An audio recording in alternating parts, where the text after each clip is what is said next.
जय भीम, नमो बुद्धाय.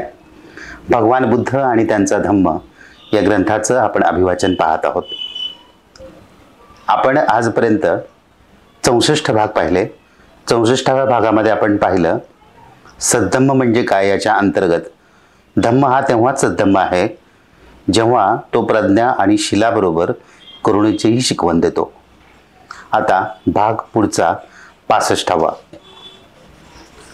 धम्म तेव्हाच सद्धम्म आहे जेव्हा तो संपूर्ण सामाजिक भेदभाव नाहीसे करतो, माणसातील भेदभाव नष्ट करतो. आदर्श समाज कशाला म्हणावे? ब्राह्मणांच्या मते वेदांमध्ये आदर्श समाजाची व्याख्या आहे आणि वेद हे स्वतः प्रमाण असल्यामुळे त्यात कोणतीही चूक राहूच शकत नाही. त्यामुळे माणसाचा आदर्श समाज तोच आहे जो वेदामध्ये वर्णन केलेला आहे. वेदांमध्ये ज्या आदर्श समाजाचे वर्णन केले आहे त्याला चातुर्वर्ण्य असे म्हणतात. वेदानुसार अशा समाजाने 3 अटी पाळल्याच पाहिजेत. त्यामध्ये ब्राह्मण, क्षत्रिय, वैश्य आणि शूद्र असे 4 वर्ण असले पाहिजेत. या वर्गाचे परस्पर संबंध क्रमिक विषमतेच्या तत्वावर आधारलेले असले पाहिजेत. दुसऱ्या शब्दात सांगायचे म्हणजे हे सर्व वर्ग समान असता कामा नयेत, तर त्यांनी एक दुसऱ्यांच्या वर खाली असायला पाहिजेत. सामाजिक प्रतिष्ठेसंबंधी अधिकारांच्या बाबतीत आणि विशेष हक्क यांच्या बाबतीत ते एक दुसऱ्यावर अशा रीतीने आधारलेले असले पाहिजेत. ब्राह्मण हे सर्वांच्या वरती, क्षत्रिय त्यांच्या खाली पण वैश्यांच्या वर, वैश्य हे क्षत्रियांच्या खाली परंतु शूद्रांच्या वर आणि शूद्र हे सर्वांच्या खाली. चातुर्वर्ण्याचे दुसरे विशेष म्हणजे प्रत्येक वर्गाने त्याला नेमून दिलेले विहित असेच व्यवसाय केले पाहिजेत. ब्राह्मणांचा व्यवसाय म्हणजे अध्ययन, अध्यापन आणि धार्मिक संस्कार करणे. क्षत्रियांचा व्यवसाय शस्त्र धारण करणे आणि युद्ध करणे. वैश्यांचा व्यवसाय व्यापारधंदा आणि शूद्रांचा व्यवसाय म्हणजे वरील 3ही उच्च वर्णांची सेवा करणे हा होय.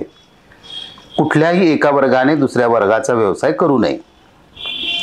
कोणताही वर्ग आपल्या व्यवसायाचे उल्लंघन करून दुसऱ्याच्या व्यवसायाच्या सीमेमध्ये आक्रमण करू शकत नाही. ह्या आदर्श समाजाच्या सिद्धांताला ब्राह्मणांनी उच्च दर्जा दिला आणि लोकांमध्ये त्याचा प्रचार केला. हे स्पष्टच आहे की या सिद्धांताचे मूळ विषमता आहे. ही सामाजिक विषमता एखाद्या सामाजिक शेतामधून स्वाभाविकरित्या निघालेले पीक नव्हे. भगवान बुद्धांनी या सिद्धांताला मुळापासून विरोध केला. ते जाती संस्थेचे फार मोठे विरोधक होते. ते समतेचे सर्वात मोठे आणि अत्यंत खंबीर असे समर्थक होते. जाती आणि विषमता यांच्याशी संलग्न असा एकही तर्क नाही की ज्याचे त्यांनी खंडन केलेले नाही. या मुद्द्यावर भगवान बुद्धांना पुष्कळ ब्राह्मणांनी आव्हान दिले आणि वादविवाद करण्याचे प्रयत्न केले, परंतु भगवान बुद्धांनी त्या सर्वांना पूर्णपणे गप्प केले. अस्सलायन सुत्तामध्ये एक कथा आली आहे की एकदा सर्व ब्राह्मणांनी एकत्र येऊन आपल्यापैकी अस्सलायन नावाच्या एका ब्राह्मणाला भगवान बुद्धांकडे जाऊन त्यांच्या जातीवादाच्या मतांविषयी शास्त्रार्थ करण्यास प्रवृत्त केले. अस्सलायन भगवान बुद्धांकडे गेला आणि त्याने ब्राह्मणांचे श्रेष्ठत्व प्रस्थापित करण्याचा पक्ष मांडला. तो म्हणाला, हे गौतमा, ब्राह्मण असे मानतात की ते स्वतः सर्वश्रेष्ठ वर्णाचे असून इतर सर्व त्यांच्याहून नीच वर्णातील आहेत. ब्राह्मण हेच उजळ वर्ण आहेत. इतर सर्व काळ्या वर्णाचे आहेत. पावित्र्य आणि शुचिता ही केवळ ब्राह्मणातच वसत असते. अब्राह्मणात ती वसत नाही. केवळ ब्राह्मणच ब्रह्माचे औरस पुत्र आहेत. ते त्याच्या मुखातून जन्मास आले आहेत. तेच त्याच्यापासून उत्पन्न झालेले, त्याने पैदा केलेले आणि त्याचे उत्तराधिकारी आहेत. यावर गौतम, तुमचे काय म्हणणे आहे? भगवान बुद्धांच्या उत्तराने अस्सलायन अगदी हतप्रभ झाला. भगवान बुद्ध म्हणाले, अस्सलायना, ब्राह्मणांच्या बायका ह्या ऋतुमती होत नाहीत काय? त्या गर्भधारणा करीत नाहीत काय? त्या बाळंत होऊनच मुलाला जन्म देतात ना? असे असून सुद्धा, म्हणजे स्त्रीपासून जन्मास येऊन सुद्धा ब्राह्मणांचे म्हणणे आहे की ब्राह्मणच उच्च वर्णाचे, ब्राह्मणच औरस पुत्र आहेत, ब्राह्मणच त्याचे उत्तराधिकारी आहेत. अस्सलायन ब्राह्मण निरुत्तर झाला. भगवान बुद्धांनी अस्सलायनला पुढे दुसरा प्रश्न विचारला. अस्सलायना, समज एखाद्या क्षत्रियाने ब्राह्मण कन्येशी सहवास केला तर काय जन्माला येईल? मानव संततीत जन्माला येईल ना. त्या दोघांच्या संयोगाने कोणी चतुष्पाद प्राणी जन्मास येईल काय? अस्सलायनाकडे याचे काहीच उत्तर नव्हते. जी नैतिक उन्नती करण्याच्या शक्यतेसंबंधीची गोष्ट आहे तर केवळ ब्राह्मणच स्वतःस राग, द्वेष आणि दुरिच्छा यांपासून मुक्त करू शकतो आणि क्षत्रिय करू शकत नाही काय? किंवा वैश्य आणि शूद्र करू शकत नाहीत काय? अस्सलायन म्हणाला, नाही, चारही वर्णाचे लोक करू शकतात. भगवान बुद्धांनी विचारले, अस्सलायना, काय तू ऐकले आहेस की यवन आणि कंबोज आणि त्यांच्या शेजारी असलेल्या देशात केवळ दोनच वर्ग आहेत, एक आर्य स्वामी आणि दुसरे दास गुलाम, आणि तेथे एक आर्य दास म्हणू शकतो आणि दासाचा आर्य? अस्सलायनाने उत्तर दिले, होय, मी ऐकले आहे.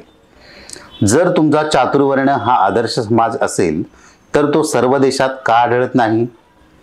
त्यापैकी कोणत्याही मुद्द्यावर अस्सलायनाला जाती आणि विषमता यांविषयीच्या आपल्या सिद्धांताचे समर्थन करता येईना. त्याला पूर्णपणे निरुत्तर व्हावे लागले आणि शेवटी त्याला भगवान बुद्धांचे अनुयायित्व स्वीकारावे लागले. वसिष्ठ नावाच्या एका ब्राह्मणाने तथागतांची शरण ग्रहण केली होती. इतर ब्राह्मण त्याच्या या धर्मांतराबद्दल त्याला शिवीगाळ करीत असत.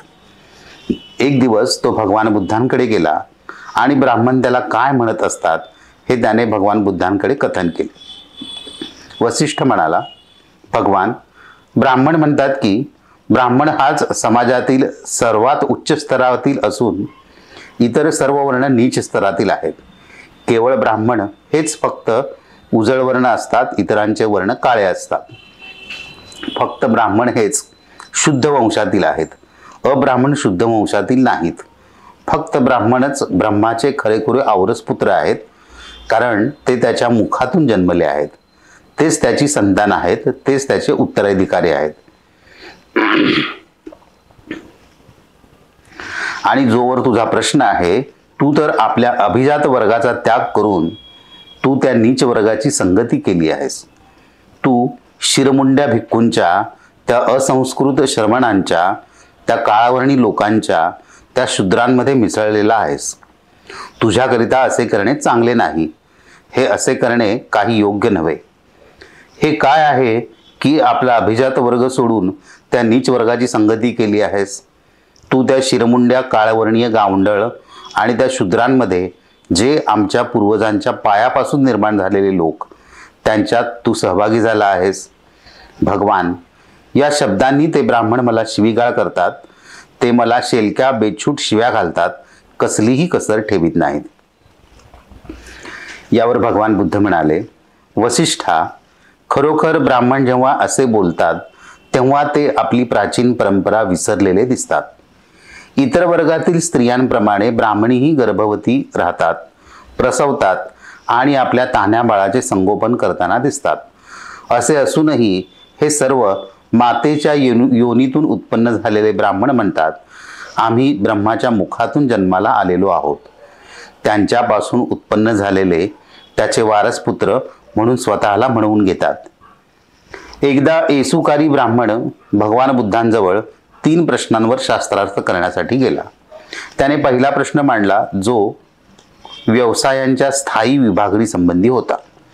त्या वर्गीकरणाच्या पद्धतीच्या समर्थनार्थ तो म्हणाला, मी तुम्हाला एक प्रश्न विचारण्यासाठी आलो आहे. ब्राह्मण म्हणतात की ते सर्वांहून श्रेष्ठ असल्यामुळे ते कोणाचीच सेवा करणार नाहीत. इतर सर्व वर्ण त्यांचीच सेवा करण्यासाठी जन्मास आले आहेत. हे श्रमण गौतमा, सेवा म्हणजे व्यवसाय 4 वर्णात विभागलेले आहेत. ब्राह्मणांद्वारे केली जाणारी सेवा, क्षत्रियांद्वारे केली जाणारी सेवा, वैश्यांद्वारे केली जाणारी सेवा आणि शूद्रांद्वारे केली जाणारी सेवा. परंतु एका शूद्राची सेवा दुसरा शूद्रच करू शकतो. दुसरे कोण शूद्रांची सेवा करणार? भगवान बुद्धांनी येसुकारी ब्राह्मणाला त्याच्या प्रश्नाला एक प्रतिप्रश्न विचारून उत्तर दिले. ब्राह्मणांनी केलेली ही सेवेची चतुर्विध विभागणी सर्व जगात मान्य आहे का? माझे मत विचारशील तर मी असेही म्हणणार नाही की ह्या सर्व सेवा करायलाच हवेत किंवा त्या सेवा करायची गरजच नाही. जर एखादी सेवा व्यवसाय केल्याने त्या सेवेचा परिणाम माणसाच्या स्थितीला वाईट बनविण्यात होत असेल आणि चांगले बनविण्यात होत नसेल तर ती सेवा त्याने करू नये. परंतु जर ती सेवा अथवा व्यवसाय केल्याने मनुष्याची स्थिती चांगली होत असेल, वाईट होत नसेल तर ती सेवा करावी. क्षत्रियांचा, ब्राह्मणांचा, वैश्यांचा अथवा शूद्रांचा या सर्वांचाच व्यवसाय या मार्गदर्शक तत्वानुसार असला पाहिजे. ज्या सेवेने व्यक्तीच्या स्थितीला वाईटपणा येतो ती सेवा करण्यास त्या व्यक्तीने नकार दिला पाहिजे.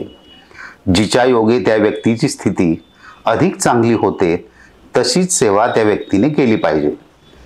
त्यानंतर येसुकारी ब्राह्मणाने दुसरा प्रश्न विचारला. माणसाचा सामाजिक दर्जा ठरविताना त्याचा वंश आणि कुळ यांचाही विचार करू नये काय? या प्रश्नाला भगवान बुद्धांनी असे उत्तर दिले की वंश परंपरेच्या अभिमानाची जी गोष्ट आहे, माणूस ज्या वंशात जन्माला येतो त्यामुळे फक्त त्याचे नामकरण होते. ते असे की हा क्षत्रिय वंशात उत्पन्न झाला, हा ब्राह्मण वंशात जन्मला, हा वैश्य वंशात जन्मला आणि हा शूद्र वंशात जन्मला. जसे ज्या पदार्थांपासून अग्नी पेटविला जातो त्या पदार्थावरून तो ओंडक्याचा अग्नी आहे की ढलप्याचा अग्नी आहे, काट्याकुट्याचा अग्नी आहे की शेणाचा अग्नी आहे हे ठरवले जाते. त्याप्रमाणेच माणसासाठी सद्धम्म हेच त्याचे वास्तविक धन आहे. जन्मावरून माणूस कोणत्या वर्गात जन्मास आला याचा फक्त नामनिर्देश होतो.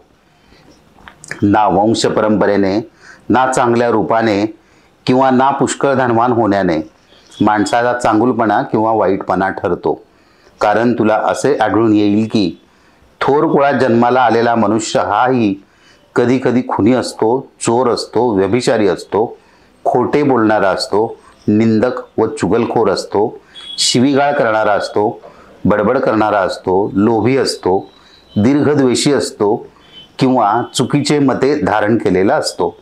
म्हणून मी म्हणतो की जन्म थोर कुळात झाला म्हणून कोणी मनुष्य सत्पुरुष होत नाही. त्याप्रमाणेच थोर कुळात जन्माला आलेला पुरुष देखील या दुर्गुणांनी मुक्त असलेलाही आढळेल. म्हणून मी असेही म्हणत नाही की थोर कुळामध्ये जन्म झालेला मनुष्य वाईट होतो. ब्राह्मण येसुकारीने जो तिसरा प्रश्न विचारला तो प्रत्येक वर्णाचा व्यवसाय किंवा उपजीविकेच्या साधनासंबंधी होता. येसुकारी ब्राह्मण तथागतांना म्हणाला, ब्राह्मण उपजीविकेच्या साधनांचे 4 प्रकार मांडतात. ब्राह्मणांची उपजीविका भिक्षेद्वारे, क्षत्रियांची उपजीविका धनुष्यबाणापासून, वैश्यांची व्यापार आणि पशुपालनापासून, शूद्रांची खांद्यावर दुसऱ्याच्या धान्याची कवड वाहून नेण्यापासून. जर या 4 कोणाही एकाने आपला व्यवसाय सोडून दुसऱ्याचा व्यवसाय केला तर ते त्याच्याकरता चांगले हितकारी नाही व ते त्याने करू नये. असे करणे म्हणजे एखाद्या रक्षकाने परक्याच्या धनाचे अपहरण करण्यासारखे आहे. यावर श्रमण गौतमाचे काय मत आहे? तथागतांनी विचारले. ब्राह्मणांचे हे वर्गीकरण सर्व जगास मान्य आहे काय? येसुकारीने उत्तर दिले नाही. वसिष्ठाला भगवान बुद्धांनी सांगितले होते, उच्च कुळात जन्म होण्यापेक्षा जीवनात उच्च आदर्श असणे हे महत्त्वाचे आहे. जात नको, विषमता नको, उच्च कनिष्ठ नको, हे भेदभाव नकोच असा भगवान बुद्धांचा उपदेश होता. जसे दुसरे तसाच मी, जसे आम्ही तसेच दुसरे या विचाराने दुसऱ्याशी समरस व्हा, हा भगवान बुद्धांचा उपदेश होता. जय भीम, नमो बुद्धाय.